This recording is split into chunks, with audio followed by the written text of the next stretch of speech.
But inflation over the past few months has proved stickier than expected. Most recent CPI Consumer Price Index reading showed it coming in around 3.5%, which is well over the Fed's 2% target. So now the Fed is kind of having to hold rates higher for longer with the hopes that eventually that inflation will start to decline.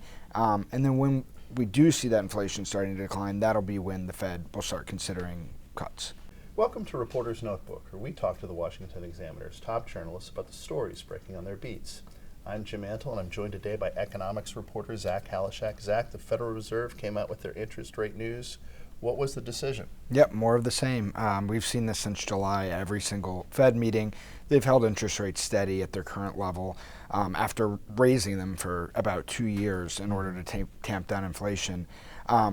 Back in December, let's kind of move back to December, many people were thinking that there would already have been a rate cut by now and that interest rates would be moving in the other direction. But inflation over the past few months has proved stickier than expected. Most recent CPI Consumer Price Index reading showed it coming in around 3.5%, which is well over the Fed's 2% target.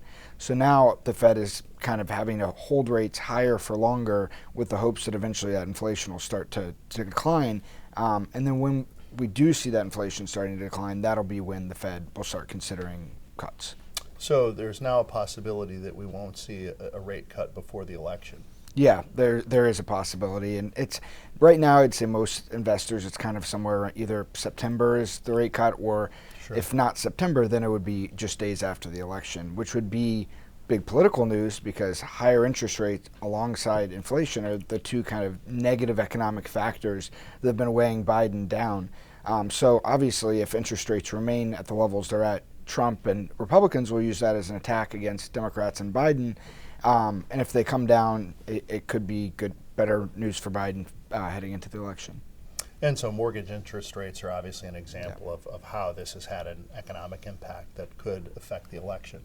Yeah, I mean, the housing market is in a very weird state, and it's just very unaffordable for people to buy a house right now. Housing prices are up well above what they were before the pandemic and before all the economic turmoil from that, as well as just the housing market more generally is rankled by higher mortgage rates, which make it harder for people to buy. So the kind of combination of higher housing prices plus higher mortgage rates have priced many would-be homebuyers out of the market, especially younger people who are in their 20s and 30s who might not have a lot saved and don't already have a house to sell to kind of use to put another.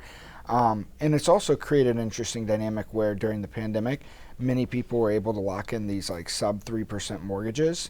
And now that mortgage rates are above 7%, they're kind of not wanting to sell. So they're holding on, and that's decreasing inventory of existing homes and kind of putting more pressure on new home sales. But yeah, with the Fed kind of holding rates higher for longer, mortgage rates are ticking back up again. They think they just reached the highest they've been in about 6 months, around 7.2%, according to Freddie.